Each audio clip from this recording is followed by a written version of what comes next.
Welcome to the Situation Report today. Glad to have you joining the conversation. My name is Jeremy Stolnicker. I am your host, and this is the show where we do our very best to give you the information and perspectives you need to navigate an ever-changing culture. And today is one of those shows where we have an incredible guest on who will help us, hopefully, navigate an ever-changing culture. And he has produced so many great resources to help us do that. This is a crazy time to be alive. I don't think anyone needs to be convinced of that. I made the point recently that when folks talk about unprecedented times, there's really no such thing as unprecedented times. Maybe technology is different. Maybe the way we do things is a little bit different than they've been done in the past. But the past has always had its ups and its downs, its trials, its tribulations, its difficulties, its good times, as well as its bad times. Unprecedented times are only spoken of by people that maybe don't know how things have been.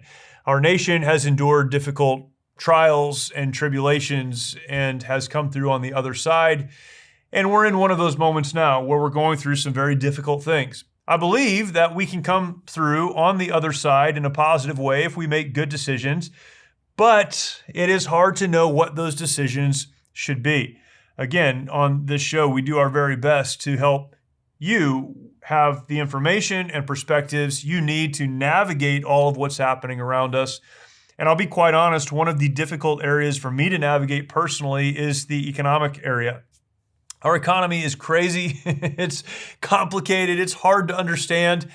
And really understanding how what I do personally with my finances connects to the larger picture is so difficult to clearly get a vision of. And I'm thankful for guests like the one that we have on today that help us break this down. We must understand finances, at least on a personal level, knowing how to handle those and what to do with them so that we can impact the larger community and culture around us. But again, it can be complicated. Our guest today is Kevin Freeman. Kevin is the founder and CEO of Freeman Global Investment Counsel and the host of Economic War Room, which can be found on The Blaze. In 1990, Kevin wrote a business plan for Sir John Templeton and was handpicked by him to help build the Templeton Private Client Group, which managed nearly $2.5 billion in global markets within a decade. Again, I share that with you so that you know, as he's talking, he has done this. He knows what he's talking about. He's one of the world's leading experts on economic warfare and financial terrorism. These are concepts that most of us aren't familiar with, but we need to be. Kevin authored the report, Economic Warfare, Risks and Responses for the Department of Defense in 2009 and has briefed members of Congress here in the United States. Written a number of books, including his most recent book, According to Plan, The Elite's Secret Plan to Sabotage America. That's an ominous title, but it is one that gets to the heart of what's happening. But there's hope attached to that. And we talk about that in this interview. Very, very grateful to have on Kevin Freeman. I know this will be an interview, a conversation that you will not only want to listen all the way through to the end of, but you will also want to share with others and then pick up his book and go to the resources that he mentions. Very grateful to have on Kevin Freeman.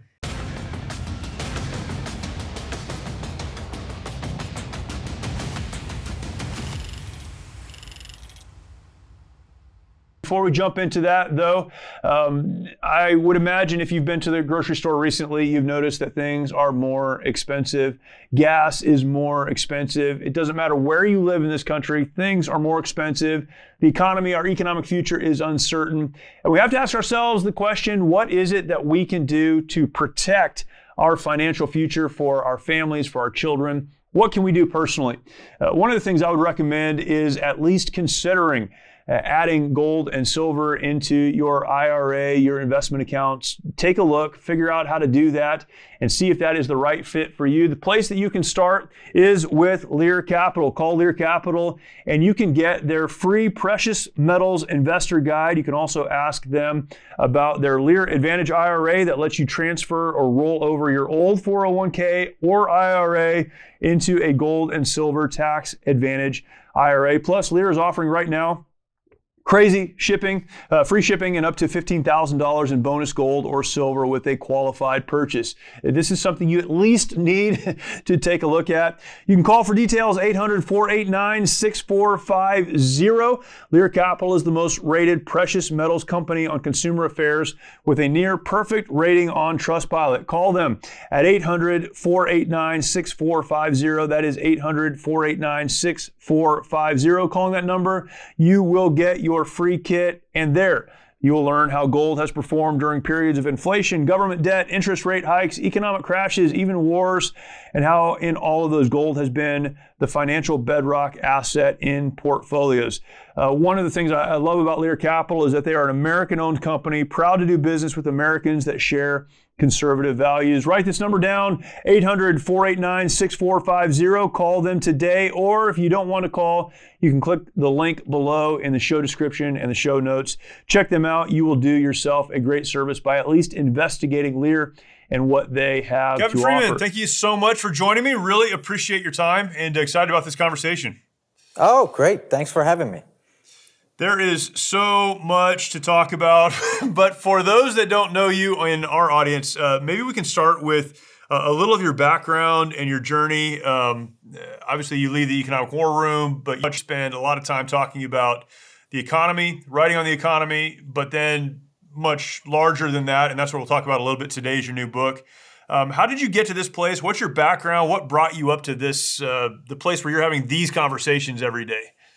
Yeah, well, my background is investment management. I worked as with a chartered financial analyst designation. I worked for the great John Templeton, who was, I would think, the best investor of the 20th century.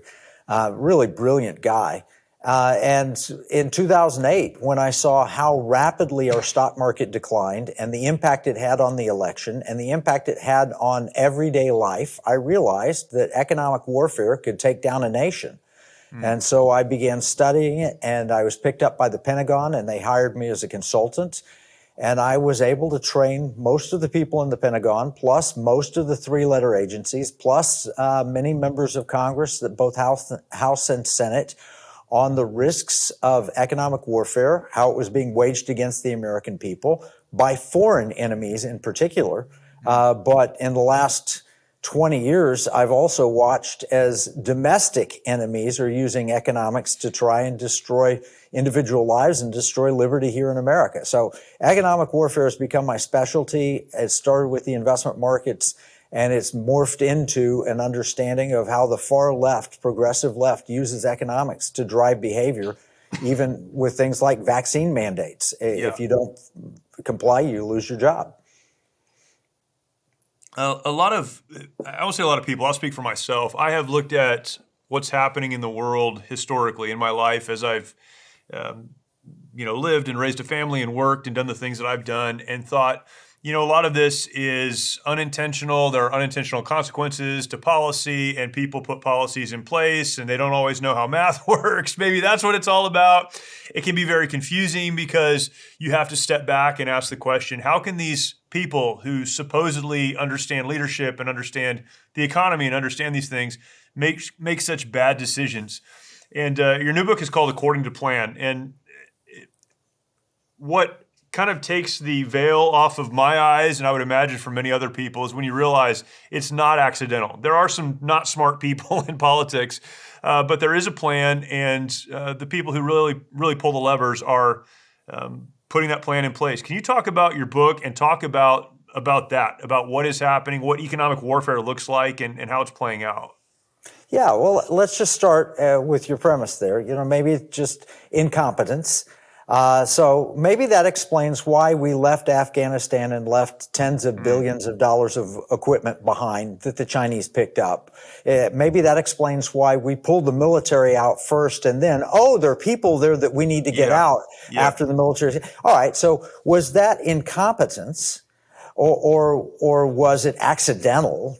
Or was it according to plan? Well, okay, so maybe that was incompetence. Let's move to the border situation. Why leaving the border open with We're worried about thousands of COVID deaths, but we're not worried about the tens of thousands and hundreds of thousands of fentanyl deaths from fentanyl coming across the border. And we know what stops it. We know where it comes from. Yeah. But we leave the border open. Why Right. do we do that? Accidental incompetence according to plan. And you go through so many issues and you realize that the statistical opportunity for all of that to be accidental is zero. It is impossible that everything, you'd get one right every once in a while, but this administration has not gotten anything right, including inflation, the economy, you name it. And even the student loan forgiveness, you look at that and you realize, what is that designed to do? It's designed to buy votes, but it also is going to saddle future generations of Americans with massive debt. So you take a student loan and you say, hey, I got that paid for. No, you didn't. You're going to be paying for it the rest of your life in higher taxes. Yeah. One of the challenges I have intellectually with accepting your premise is that there has to be someone behind that. So what does the coordination, this is me thinking, what would the coordination require? Now, I'll tell you this, before COVID, I didn't believe that nations coordinated. I don't know what I thought. I mean, you assume that there are bad people and bad actors and people talk, but the COVID response was a 24-hour news cycle of watching how nations coordinate their response to things. But one of the difficult things to accept, I guess, is that there is coordination happening because then there would have to be a coordinator. Who is the one that is pushing these agendas? Who is the coordinator, if you will? It's certainly not our president. Someone else is behind that. Who's behind all of this? All right, the God's honest truth is it's Lucifer himself, it's Satan, and it's driving through the evil of hearts of individuals. And what I mean by that is, if you look, there were 45 goals of the Communist Party USA. They were published in a book a friend of mine wrote titled The Naked Communist. And then they were republished in 1963 in the Congressional Record by a Florida congressman. So this is well documented. And you walk through the list of things that they would like to see that would tear America down. And they are really a game plan, but they're also ripped from the headlines. Headlines such as you want to increase in the Hollywood and media, you want to increase evidence of homosexuality and promote homosexuality. Why? It degrades the family. Why do you want to degrade the family? It weakens American culture. And so point after point after point, including what art styles should look like. Should art be beautiful? Should you respect the flag or should you kneel? Those things were all written in these 45 steps to degrade America. And what makes them coordinated, and I wouldn't say that there was one master planner behind them, but they're coordinated with the one combination of destroying American individual liberty. And that's how you can have groups like Muslim radicals and radical feminists who would seemingly be at odds one against the other, working together to tear down what we would say would be traditional American values. And so you want to attack the American military, you want to attack the American economy, you want to attack the social fabric, and you want to attack the culture and the family. And we've seen all four of them under attack. That's the premise of the book, is that they're under attack. It's according to plan. And they're doing it with one general common goal, and that is we, the elite, want to tell you unwashed masses, non-elite, how to live because we're smarter, better, brighter, and more deserving than you. And we want to sit on top of the pile just like the pigs in the story Animal Farm by George Orwell. Yeah. Why is the United States the target of that and not other countries? The United States is the single great experiment of individual liberty. It is the exception to the rule. And when we use the term American exceptionalism, we throw it out all the time. And people say, oh, you're trying to say you're an exceptional people. We can't be better than other people because we are other people. We are the people from around the world. We are the exception to the rule. It was the great experiment of 1776 and then with the Constitution in the 1790s that said, we believe and support and advance the individual and individual liberty rights as opposed to the collective being in charge run by the autocrats. And I want to give you one perfect example from the Constitution. In the Constitution, there's a statement there about Congress being able to protect inventor rights. And those inventor rights meant that instead of the great British Science Society determining what was acceptable in science, individuals could invent things that the British society might say are impossible. And it happened here in the United States. The great scientific thinkers of our day said it's impossible for man to fly at the very time that two Wright brothers, bicycle repairmen in Kitty Hawk, North Carolina, were actually flying. And by protecting individual inventor rights, we became an exception to the rule. And by the way, the law that President Washington signed into effect said he, she, or they can invent something, recognizing women having the capability and capacity to invent just as much as men. It was an equal rights type thing. It had nothing to do with whether or not you were a part of the society. We've been tearing that down lately, where Anthony Fauci says, I am science, and I will tell you what's right. But the origins of America and what made us unique were the belief and the trust in individual liberty under God. Yeah, that's good. It's amazing. I think of everything that has even come out of the United States from a charity standpoint, and as a Christian, from the propagation of the gospel and Christianity around the world, and the good that's come from the United States. It's amazing to watch as forces within and without seek to undermine and destroy the foundation on which our country was built, realizing what has come from the free market and what's come from an understanding of individual sovereignty and individual liberty. It's absolutely fascinating to watch. But if you want to control the globe, you have to control really that bastion of individual thought and freedom, which makes sense. Is there a particular issue or item that Americans need to be paying attention to that we're not paying attention to? When you look at what's happening, and there's so many things happening, this is what's so challenging, I think, is like there's just so much happening right now all of the time. We can talk about the transgender stuff, and I mentioned, just had Sarah Gonzalez on the show. We were talking about some of the drag show stuff and the undermining of the family, and then you have the economic issues, and as you mentioned, the drug issues and educational issues. There's so many things to look at. What should we be paying attention to as Americans that we're not paying attention to? And I feel like one of the reasons we're where we are right now is because we haven't been paying attention. What do we need to pay attention to that we haven't been? What's the big threat that is looming on the near horizon?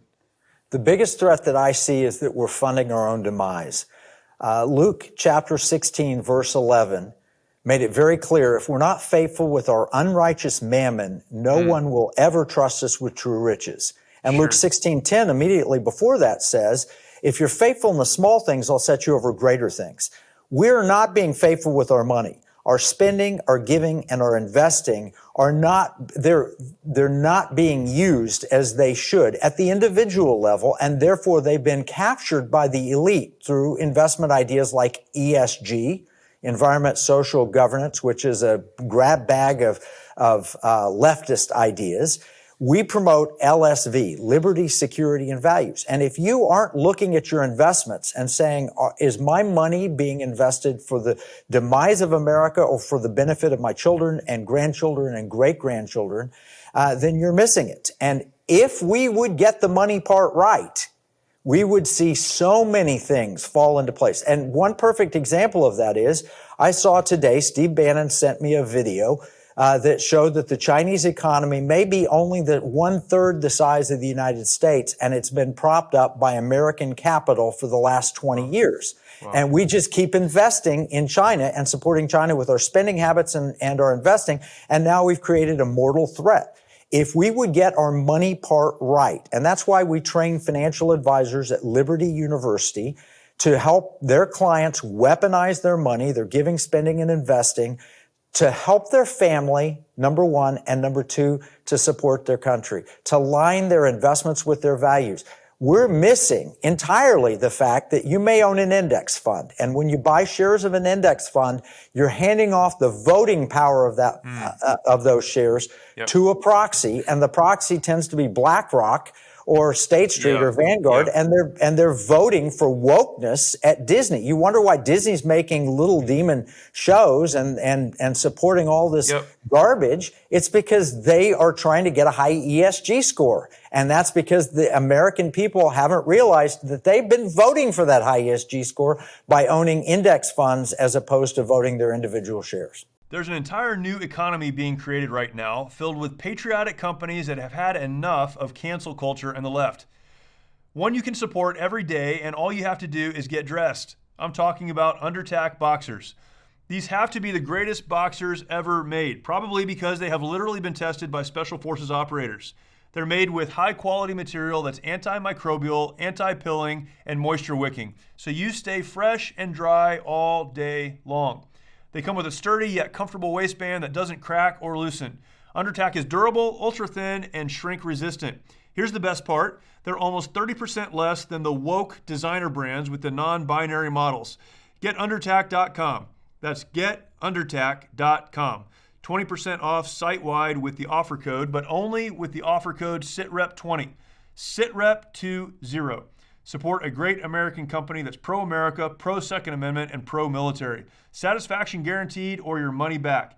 GetUndertack.com. That's GetUndertack.com. Offer code SITREP20. Kevin, can I ask you to speak directly to the spiritual aspect of this? And you mentioned this, who's coordinating it? It's Lucifer. I agree with that. I believe everything is spiritual. We tend to look at things as not spiritual. I don't know if that's secular Americanism, but even in our churches and even as Christians, I think a lot of people separate those out. There's, the spiritual side, and then there's the economic side, the tangible side, whatever. What you just said and what you just described to me sounds fundamentally spiritual. And we talk about a spiritual warfare and however you want to phrase that, or however you would communicate that. But can you talk about the spiritual aspect of what we're seeing play out right now? And I guess the point I'm trying to get to is, why are Christians not the ones who are leading the way on this? Well, you're exactly right.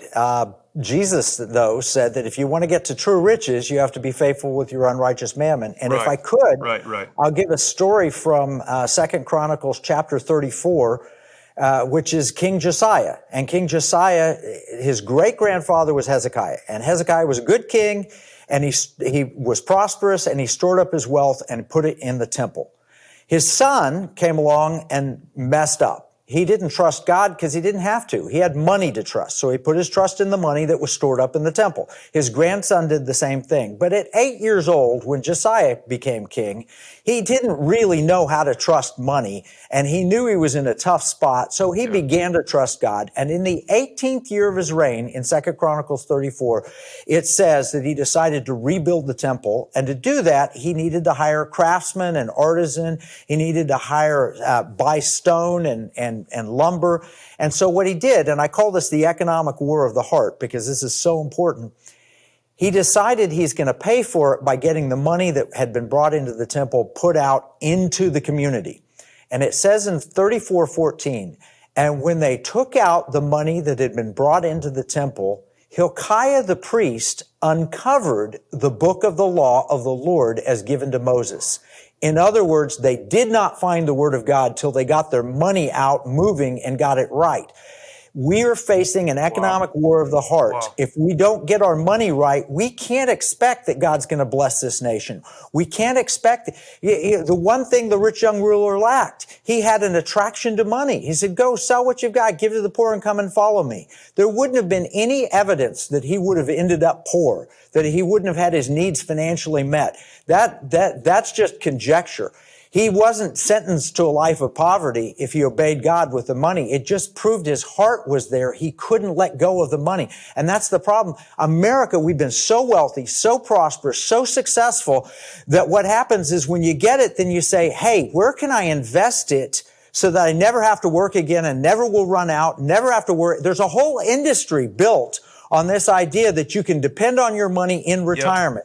And it's wise. A prudent man sees trouble coming and prepares for it. A fool goes blindly on and suffers the consequences. It's wise to prepare financially. It's foolish to depend on money rather than on God. And when the whole nation does that, then we can be led around by the nose. Economics determine. They're going to determine this election. If the Democrats lose, it's because the economy's gone south and people are sad about it. It's not really because they've had this spiritual awakening that we want. We better get our money part right first, and then we can trust in true riches. And that's what we talk about in According to Plan. That's one of our 3 big solutions for how we get America back on the right course. Man, that's so good. What would your advice or insight be to individuals who hear what you're saying and get it? I mean, that resonates with me. What are some principles that we need to follow that we're not following as families, as individuals with our money? And then clearly as a nation, we need to make some different choices and different decisions. But I think it starts with the home and it starts with families doing the right thing. What are some principles that families should be following, adhering to that they're not? Well, the Bible is very clear. It says, where your treasure is, there your heart will be also. And unfortunately, too many Americans have made money their treasure. First thing you should do is realize money is a tool God has given you to take care of your family and to help as a weapon win this spiritual war. If you can use the money to buy souls, you should do it. And the wicked steward was one who took his master's money and he used it in order to buy himself a better position after he got fired. Well, here's the truth. And that's also found in that Luke 16 passage. Yeah. Here's the truth. The money that we have can be giving, spending, and investing with the right attitude, weaponized to achieve purposes of the kingdom of God. The best way to do that, and we're trying to make it easy for people, is to watch our show Economic War Room. Yep. And every week we say, here's a problem, here's a solution, and here's the good, beautiful if we get there. So we do bad, good, beautiful as opposed to good, bad, ugly. And then we've made it even easier. You can go to NSIC.org, National Security Investment Consultant, NSIC.org, and you can take your financial advisor and nominate him to go through our 8-week course at Liberty University. It won't cost you anything. It'll cost him some money, but he will be trained then on how to help you weaponize your money. And as we continue to get this message out, we get calls every week. Somebody says, I've got $20 million. I want to weaponize it for the kingdom of God. And we said, perfect, we'll try and match you with an advisor. Advisors would be wise, if they hear this, to go sign up for that course, because as soon as they do, they'll have a whole new attitude and a whole new approach, and they'll have a marketing team, us, every week on Blaze TV and everywhere else we can go, telling people to weaponize their money. If we do it at the individual level, giving, look at your giving and say, am I giving to something that is opening the borders? To, it sounds compassionate, but what they're really doing is bring fentanyl across, or they're involved in human trafficking. Or am I giving to something that's actually going to improve America and make it better for my future? Am I spending? Where am I buying from? Can I pay a little bit more, maybe get higher quality, but not be funding a potential mortal enemy in the Chinese Communist Party? And investing, go through your portfolio and say, what am I investing in? Are these companies on supporting liberty, security, and values, or are they supporting a woke agenda trying to eliminate fossil fuels, bring social justice, critical race theory, and put a quota on board? So they have to have so many LGBTQ board members and so many various races and so many of each gender. I don't know how many genders they're up to now, but more than 2, which is crazy.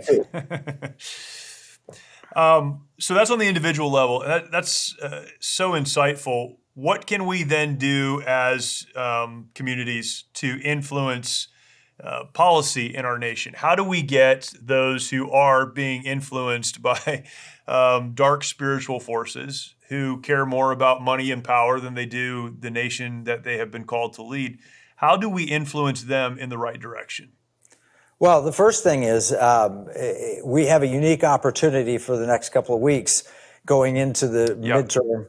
Well, it's not even less than that, but we have a unique opportunity because politicians listen now more than they otherwise do. But when I was going into Washington, working with the Pentagon, warning of economic warfare, I was there oftentimes at my own expense. I'd walk into a congressman's office and they'd say, how much money do you have? How much do you represent? And how much have you given? And how many people support what you're doing? And the answer was, well, I don't have a lot of money. It's my own money. I represent me. And they said, well, look, that's nothing of value to us. So we need to band together. That's why we created the National Security Investment Consultant Institute. And if you help us get financial advisors, we want to train 10,000 advisors representing $1 trillion of financial capital. I guarantee you we will get attention. I'm getting attention now. I've got Dr. Carson, who wrote the foreword for my book, According to Plan, and he's helped me, and a lot of other people have helped me get the attention of congressmen, senators, and so forth. But if we work together and join together and stand up and say, hey, we're weaponizing our money together, we will get their attention, and we can start. At Economic War Room, we have 10 brilliant ideas that have been brought to us to solve problems on the border, to solve problems with the economy and inflation, to solve problems of energy. We have 10 of them. We did a show on that. One of them I'll give you, we call it the Digital Texan. If you didn't know this, Article 1, Section 10 of the Constitution says no state shall make anything but gold and silver coins tender within that state. By definition, that means a state can make gold and silver coins tender. If they're tender, that means they're money and they can be accepted. The problem is you walk in with a gold coin. If it's a 1 ounce gold coin and you want to pay for a $50 lunch, you have to shave off little bits of it. Right. But we have a bullion depository in Texas. And in the bullion depository, we can take gold and silver on deposit, or you can give us U.S. dollars and we can convert it to gold and silver. And then we can give you a debit card. You can go spend it and we can fractionalize it for you. And you have an alternative monetary system, which, by the way, is a way that you could own gold and silver without having to pay capital gains taxes if they go up in value because of inflation or the dollar goes down or whatever. You have the opportunity to own gold and silver as money and make that serve as your checking account. That is a constitutional provision that the 1837 Briscoe versus Bank of Kentucky Supreme Court ruling said, oh yeah, you can do that. I mean, they didn't know about the digital part. They didn't know about the debit card part, but they knew about certificates, taking certificates saying, you've got 1/10,000 of gold. And they said that was legal. We can do that now under the Constitution and offer an alternative money supply system just in case the digital dollar becomes a threat, or just in case the U.S. dollar goes down in value because we're spending too much money. You all have helped build MyPillow into the incredible company it is today. Now, Mike Lindell, inventor and CEO of MyPillow, wants to give back to our listeners. Right now, MyPillow is offering exclusive offers on their bed sheets, their 6-piece towel set, and even offering an extended 60-day money-back guarantee. Orders placed now through December 25th will have an extended money-back guarantee through March 1st. The bed sheets are marked down as low as $29.98, and believe me when I say you will get a great night's sleep in these. Their 6-piece towel set is made with USA cotton, comes with 2 bath towels, 2 hand towels, and 2 washcloths, typically retailed at $89.98, and is now just $39.98 with the promo code. There is a limited supply, so be sure to order now. Call 1-800-870-0283. Use the promo code SITREP, or go to mypillow.com, click on the radio listener square, and use promo code SITREP. When you look at everything that's happening and you lay out a process, you have a process to turn things around, are you hopeful or positive? And I would say maybe in 2 lanes. One, that Americans are finally getting it, finally understanding that something needs to be done. Are you positive there? And then on the other hand, positive that we can actually enact nationally this change that will fortify us economically and in so many other ways, but defend, protect, hang on to the freedom that we enjoy and traditionally, historically have as Americans. Are you positive? Are you encouraged? I'm always hopeful because my hope is in Jesus Christ. Yeah. And I'm actually hopeful at this point in time because people are worried about their finances. And this is the ideal opportunity for us to go in and talk to them about the difference between 2 systems. One that promotes individual liberty that is highly successful throughout history, and one that promotes collectivism and socialism. And we had this break. Fortunately, the Supreme Court ended the vaccine mandate through OSHA. and that requirement. Had they not, they would have been able to disenfranchise a very large percentage of the American people, debank them, and virtually throw them out into the streets as deplorables. But because we have this narrow window and we have this election coming up, we have an opportunity to make our case that God reigns in heaven above and that he has offered us the opportunity to self-govern. If we do under his rules and his laws, then I believe that we have great future and hope for America. That's great. Kevin, one more time, where can people get the book? And you've written several books, but get this book and follow the Economic War Room and the other stuff that you're involved in. Well, you can get the book at accordingtoplanbook.com/EWR. And the reason for the / is that'll give you a buy one, get one. So you buy one for $17.76 and you get one free. And you can learn more about Economic War Room at economicwarroom.com. And there's a place you can click there and sign up to receive our free weekly economic battle plan. And with that, you'll get a PDF document that explains what we covered in the show. In fact, what we'll do is we'll send you an email every week saying, this is the show that we've covered. Here's where you can watch it streaming for free outside the Blaze paywall. And then you can get this free document and stay up to date on all the projects, all the things that we're doing. It's 1 or 2 emails a week. It's not overwhelming, but that's economicwarroom.com. Kevin Freeman, thank you so much. Really appreciate what you're doing. And man, what a insightful yet encouraging and hopeful view of what's happening in the world. And when our faith and our confidence is in Jesus Christ, then we can't help but have hope. And so what a great perspective. Thank you so much. Really appreciate it. Thank you. God bless you. Yes, sir. We were not made to live in isolation. Sadly, many of our veterans feel they need to fight their battles alone. This self-isolation has led to the staggering statistic of more than 20 veterans taking their lives every day. A lot of guys end up drinking, a lot of guys end up losing hope. Someone will go to the VA and they'll try to get, prescription medications to help with PTSD. They'll get pills for anxiety, they'll get pills because they can't sleep, now they'll get pills for depression before they know it. They're taking 12 different medications. And when it's not working out, these guys lose hope, and that's why there's 23 guys a day committing suicide. The mission of Mighty Oaks is to eradicate the veteran suicide epidemic and help our warriors change their legacies. As a result, we've been able to help over 4,000 veterans and first responders by equipping them with the tools they need to live the lives they were created to live. Everything they said just kept hitting me in the heart over and over and over again. It's like all the things that I didn't know that I needed to hear.